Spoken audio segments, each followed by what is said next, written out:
السلام علیکم ورحمۃ اللہ وبرکاتہ۔ ان الحمد للہ نحمده ونستعینه ونستغفره ونعوذ باللہ من شرور انفسنا ومن سیئات اعمالنا من يهده الله فلا مضل له ومن يضلل فلا هادي له واشهد ان لا اله الا الله واشهد ان محمدا عبده ورسوله يا أيها الذين آمنوا اتقوا الله حق تقاته ولا تموتن إلا وأنتم مسلمون يا أيها الناس اتقوا ربكم الذي خلقكم من نفس واحدة وخلق منها زوجها وبث منهما رجالا كثيرا ونساء واتقوا الله الذي تساءلون به والأرحام إن الله كان عليكم رقيبا يا أيها الذين آمنوا اتقوا الله وقولوا قولا سديدا يصلح لكم أعمالكم ويغفر لكم ذنوبكم ومن يطع الله ورسوله فقد فاز فوزا عظيما أما بعد فإن خير الحديث كتاب الله وخير الهدي هدي محمد صلى الله عليه وسلم وشر الأمور محدثاتها وكل محدثة بدعة وكل بدعة ضلالة وكل ضلالة في النار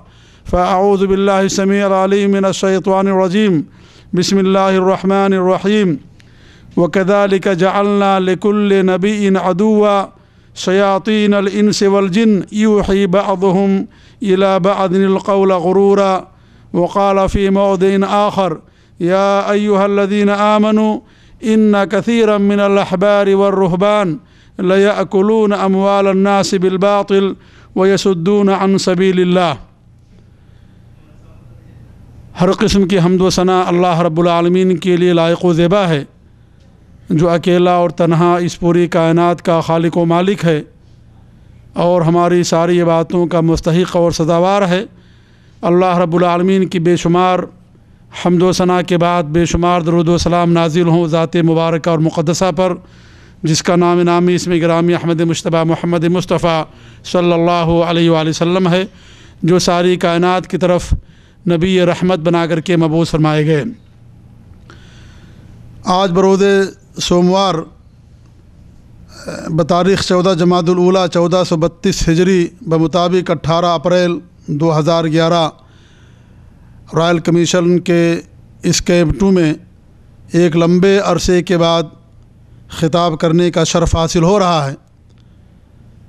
آج جس موضوع پر میں آپ حضرات کے سامنے کچھ کہنے کے لیے اور آپ حضرات سننے کے لیے حاضر ہوئے ہیں، وہ ہے دجال ایک عظیم فتنہ۔ دجال ایک عظیم فتنہ، اس موضوع پر آپ حضرات کے سامنے انشاءاللہ العزیز گفتگو کی جائے گی۔ اللہ رب العالمین سے دعا ہے کہ وہ ہمیں صحیح بات کہنے کی توفیق دے اور ہمیں اور پورے مسلمانوں کو دجال کے فتنے سے محفوظ رکھے، آمین یا رب العالمین۔ معزز سامعین، دینی ملی بھائیوں، بزرگوں اور دوستوں، یہ اللہ رب العالمین کی سنت ہے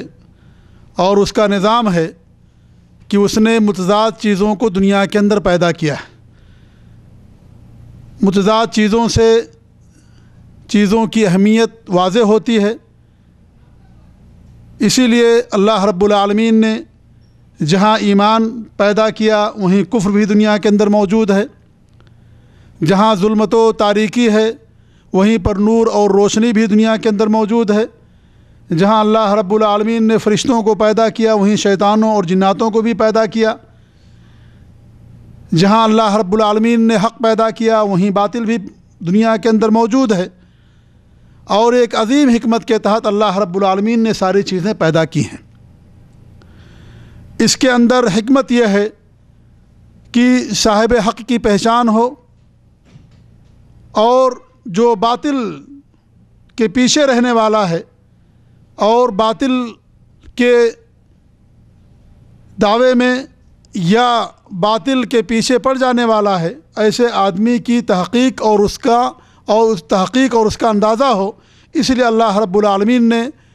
متضاد چیزیں دنیا کے اندر پیدا کی ہیں۔ جہاں دنیا کے اندر اہل حق موجود ہیں، اہل ایمان موجود ہیں، وہیں دنیا کے اندر باطل پرست اہل باطل بھی موجود ہیں۔ جہاں دنیا کے اندر متقی اور پرہیزگار لوگ موجود ہیں، وہیں دنیا کے اندر شریر اور اس طریقے سے بدماش قسم کے لوگ بھی موجود ہیں۔ یہ اللہ رب العالمین کی حکمت ہے۔ اس حکمت کے تحت اللہ رب العالمین نے ساری چیزیں پیدا کی ہیں۔ اللہ رب العالمین نے لوگوں کو صحیح راستے سے بھٹکانے کے لیے اور باطل پر چلانے کے لیے جہاں شیطان کو پیدا کیا ہے، وہیں شیطان کے مددگار کے طور پر دجالین کو بھی، کذابین کو بھی اللہ رب العالمین نے پیدا کیا ہے۔ جو دجال ہوتا ہے وہ دجال حق سے لوگوں کو دور رکھتا ہے اور باطل کی طرف لوگوں کو دعوت دیتا ہے۔ ایسے دجال ہر زمانے میں موجود رہے ہیں اور ہر وقت پائے جاتے رہے ہیں۔ اللہ رب العالمین نے ایسے لوگوں کے بارے میں قرآن کریم کے اندر ارشاد فرمایا ہے، وَكَذَلِكَ جَعَلْنَا لِكُلِّ نَبِيٍّ عَدُوًّا شَيَاطِينَ الْإِنسِ وَالْجِنِّ يُوحِي بَعْضُهُمْ إِلَىٰ بَعْضٍ الْقَوْلَ غُرُورًا، کہ ہم نے ہر نبی کے لیے انسانوں میں سے بھی اور جناتوں میں سے بھی شیطان اور دشمن پیدا کیے۔ ان کا کام کیا ہے کہ وہ باتوں کو توڑ موڑ کر کے لوگوں کے سامنے پیش کرتے ہیں، باطل کو اچھے انداز میں لوگوں کے سامنے پیش کرتے ہیں تاکہ لوگوں کو صحیح راستے سے گمراہ کر سکیں اور ان کے باطل کی ترویج و اشاعت ہو۔ اس لیے ان کا یہ کام ہوتا ہے کہ وہ صحیح راستے سے لوگوں کو بھٹکاتے ہیں۔ اس طریقے سے اللہ رب العالمین نے سورہ توبہ کے اندر ارشاد فرمایا کہ یا ایھا الذین آمنوا ان کثیرا من الاحبار والرہبان لیأکلون اموال الناس بالباطل ویصدون عن سبیل اللہ، اے ایمان والو، بہت سارے علماء اور بہت سارے عبادت گزار عابد لوگ لوگوں کا مال باطل طریقے سے کھاتے ہیں، ویصدون عن سبیل اللہ، اور لوگوں کو اللہ کی راہ سے روکتے ہیں۔ تو ہر زمانے میں ایسے لوگ پائے جاتے رہے ہیں تاکہ اللہ رب العالمین ہماری آزمائش کرے۔ اسی لیے اللہ رب العالمین نے موت و حیات پیدا کیا،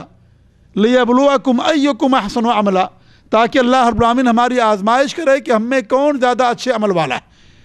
تو یہ اگر دنیا کے اندر ابلیس نہ ہوتے، دجال نہ ہوتے، کذاب نہ ہوتے، اہل باطل نہ ہوتے، تو پھر اہل حق کی کوئی اہمیت نہیں باقی رہ جاتی۔ یہاں اللہ رب العالمین نے جہاں یہ ساری چیزیں پیدا کی، وہیں اللہ رب العالمین نے ہمیں عقل سے نوازا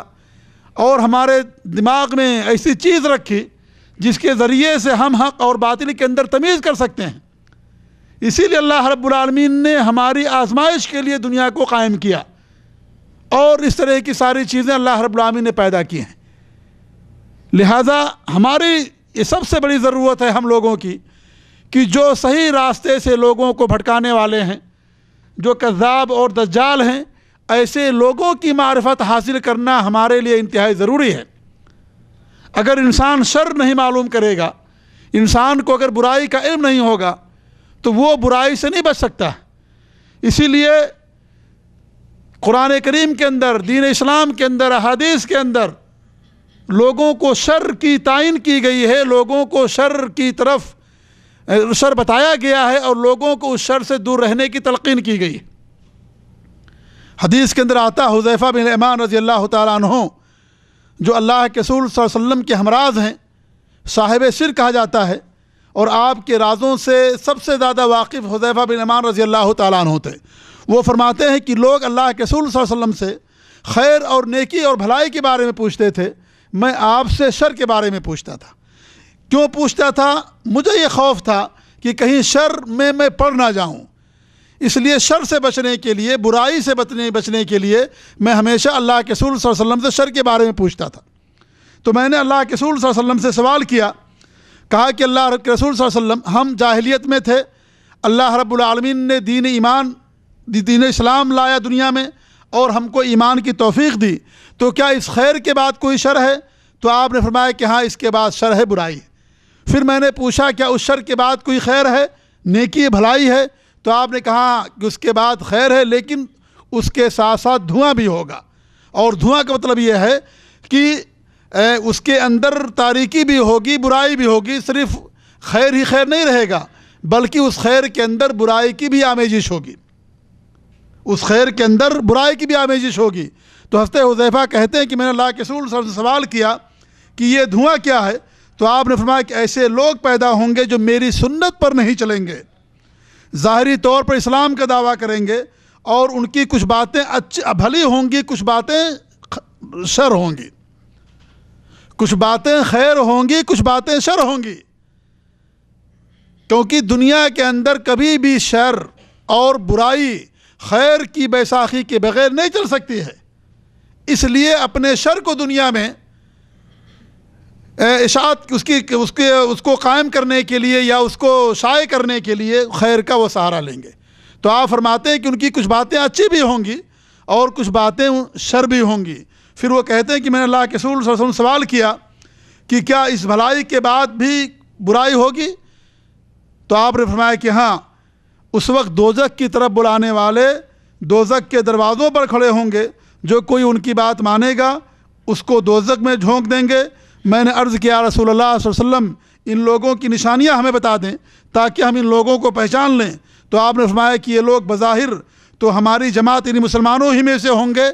ان کی زبان ہماری ہی زبان ہوگی، ہماری ہی زبان میں بات کریں گے۔ میں نے کہا رسول اللہ اگر میں یہ زمانہ پا جاؤں تو کیا کروں؟ تو آپ نے فرمایا کہ تم مسلمانوں کی جماعت اور ان کے امام کے ساتھ رہو۔ پھر وہ کہتے ہیں کہ میں نے یہ کہا کہ اگر اس وقت کوئی جماعت نہ ہو تو آپ نے فرمایا کہ اس وقت تم تمام گروہوں سے الگ رہو، دور دراز جنگل میں چلے جاؤ، اگر وہاں تمہیں کچھ نہ کھانے کو ملے تو بھی وہاں تم لکڑیاں چبا چبا کر کے اپنی زندگی گزارو، یہاں تک کہ موت تم کو آ کر کے تمہیں موت لاحق ہو جائے، اور یہ تمہارے حق میں فتنہ و فساد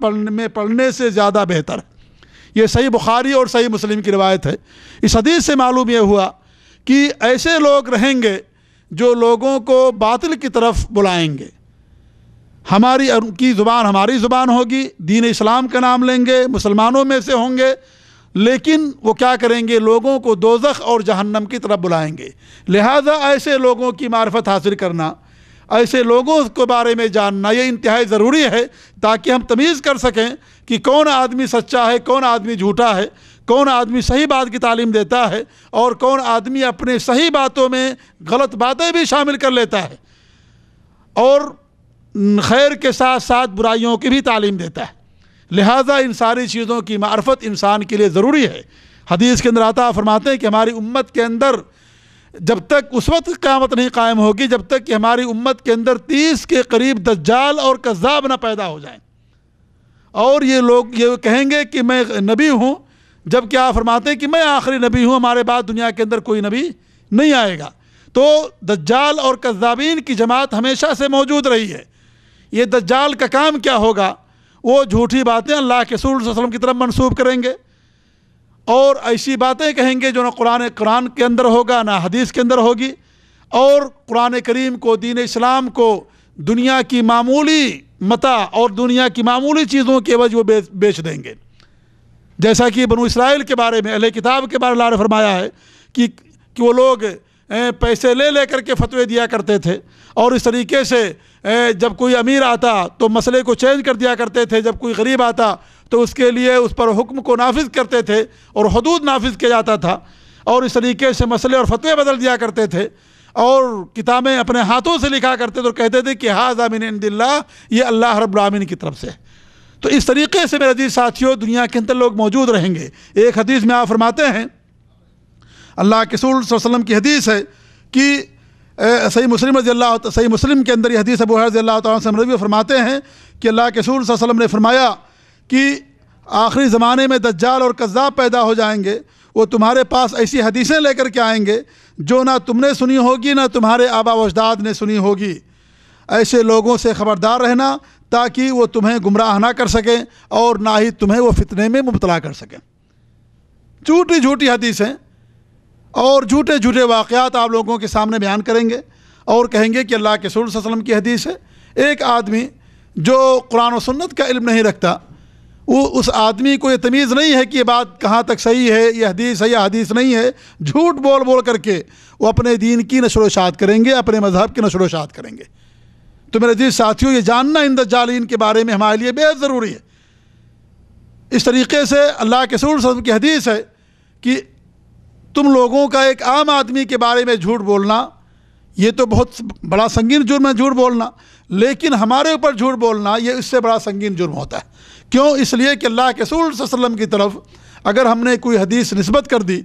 اور یہ کہہ دیا کہ اللہ کے رسول نے فرمایا ہے، جب کہ ہمارے نبی کا وہ فرمان نہیں ہے، تو گویا کہ ہم نے دین کے اندر، شریعت کے اندر کچھ چیز کا اضافہ کر دیا، کیونکہ آپ صلی اللہ علیہ وسلم کی حدیث یہ اسلام اور قانون کا درجہ رکھتی ہے، شریعت کا درجہ رکھتی ہے۔ لہٰذا ہمیں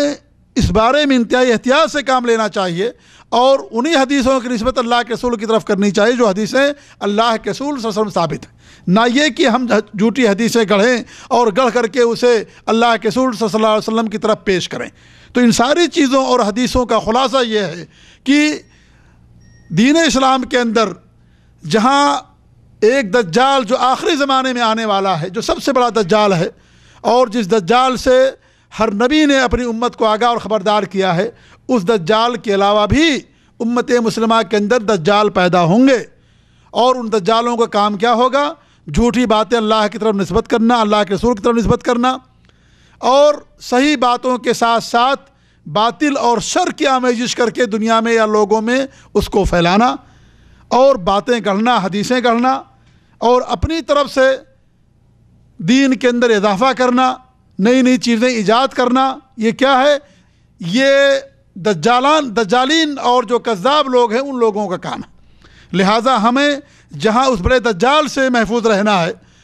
اور اس بڑے دجال سے جہاں اللہ رب العالمین سے دعا کرنی کہ ہمیں اللہ رب العالمین سے محفوظ رکھے، وہیں ایسے لوگوں سے بھی ہمیں دعا کرنی چاہیے کہ اللہ محفوظ رکھے جو لوگوں کو صحیح راستے سے بھٹکاتے ہیں اور لوگوں کے سامنے صحیح بات نہیں پیش کرتے۔ یہ بھی ایک طرح کے دجال ہیں، اور اللہ کے رسول صلی اللہ علیہ وسلم کو دجال قرار۔ دجال کا معنی ہی ہوتا ہے حق کو چھپانا اور باطل کو لوگوں میں مشہور کرنا، یہ معنی ہوتا ہے دجال کا۔ دجل یہ عربی لفظ ہے، اور اس کا معنی اگر آپ دیکھیں گے تو معنی یہی بتایا گیا ڈکشنری کے اندر کہ دجال کا معنی ہے کہ حق کو چھپانا اور باطل کی اشاعت کرنا، لوگوں کے درمیان باطل کو پھیلانا۔ جو بھی یہ کام کرے گا وہ دجال ہوگا، جو لوگوں کے سامنے صحیح بات کو پھیلانے کے بجائے باطل پھیلائے گا، اسلام کو پھیلانے کے بجائے اپنے افکار کو پھیلائے گا، مطلب یہ ہے کہ وہ بھی ایک طرح کا دجال ہے، جس سے ہمیں اور آپ کو اللہ کے رسول صلی اللہ علیہ وسلم نے دور رہنے کی تلقین کی ہے، ہمیں تعلیم دی ہے کہ ایسے لوگوں سے ہم دور رہیں۔ یہ لوگ حقیقت میں دوزخ کی طرف بلانے والے ہیں، جو دوزخ کے دروازے پر کھڑے ہیں، لوگوں کو جہنم کی طرف دعوت دینے والے۔ تو یہ اس طرح کی بھی دجالوں سے ہمیں اپنے آپ کو بچانا ہے۔ اور جہاں تک اس دجال کی بات ہے جو قیامت کی نشانیوں میں سے ایک بڑی نشانی ہے، اور جو قیامت واقع ہونے سے پہلے جو آئے گا دجال، وہ بھی انسانوں میں سے ایک دجال ہوگا، اور وہ بہت بڑا فتنہ ہوگا وہ دجال، اور اتنا بڑا فتنہ ہوگا کہ اللہ کے رسول صلی اللہ علیہ وسلم کی حدیث ہے کہ دنیا کے جتنے بھی انبیاء کرام آئے، حضرت آدم سے لے کر کے آپ صلی اللہ علیہ وسلم تک، ہر نبی نے اپنی اپنی امت کو اس دجال سے آگاہ کیا، خبردار کیا،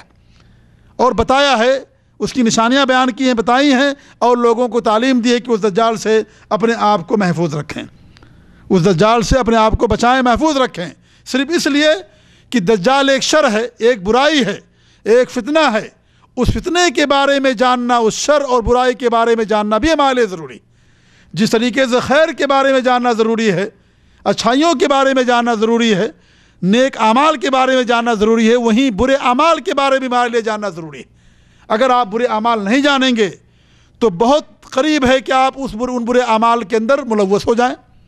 برے اعمال آپ سے صادر ہو جائیں، اگر آپ کو ان برے اعمال کے بارے میں معرفت نہیں ہوگی۔ تو جس طریقے سے آپ صلی اللہ علیہ وسلم نے نیکی کی تعلیم دی ہے، نیکیوں پر ابھارا ہے، وہیں بری عادتوں سے، برے کاموں سے، برے اعمال سے، شر سے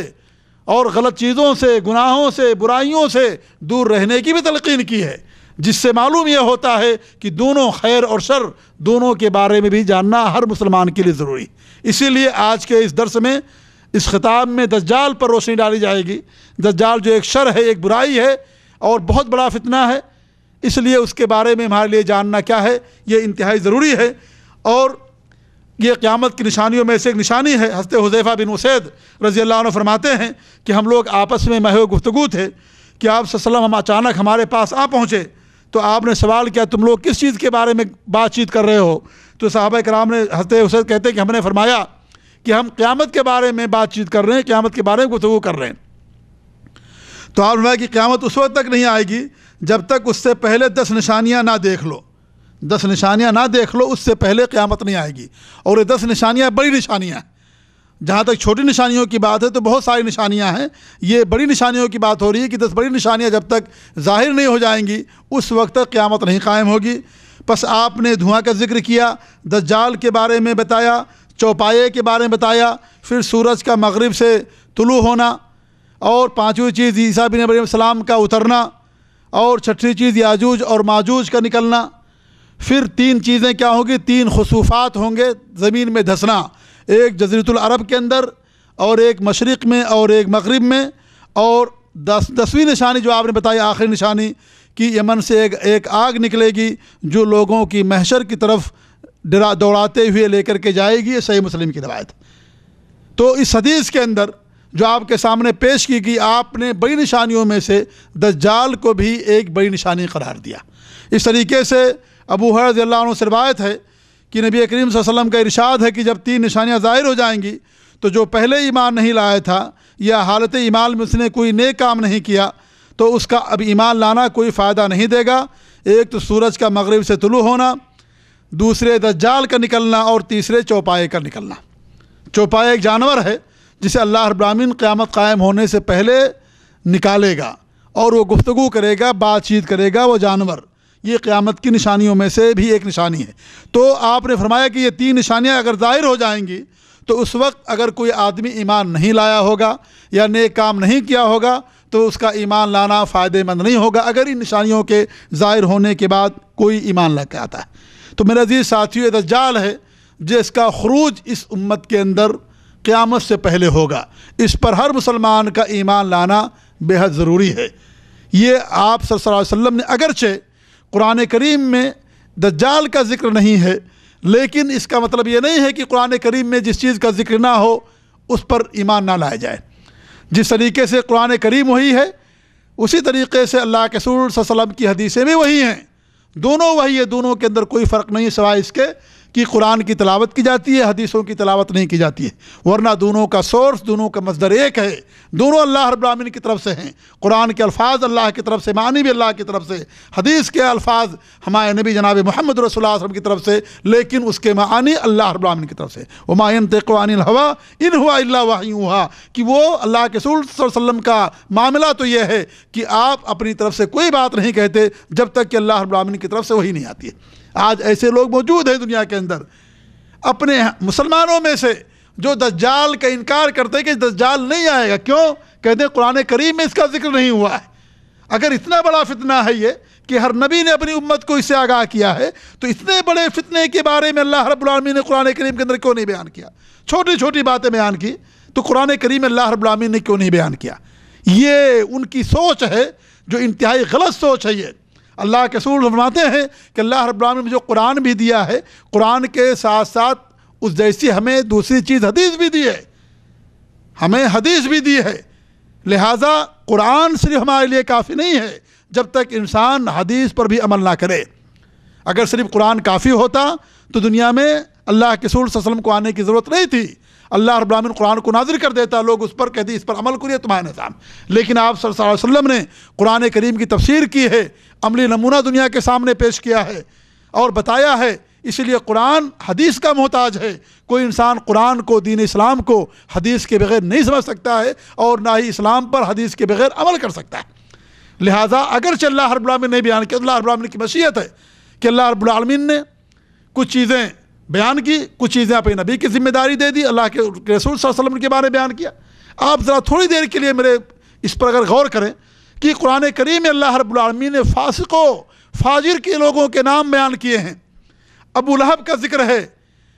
اور اس طریقے سے حامان کا،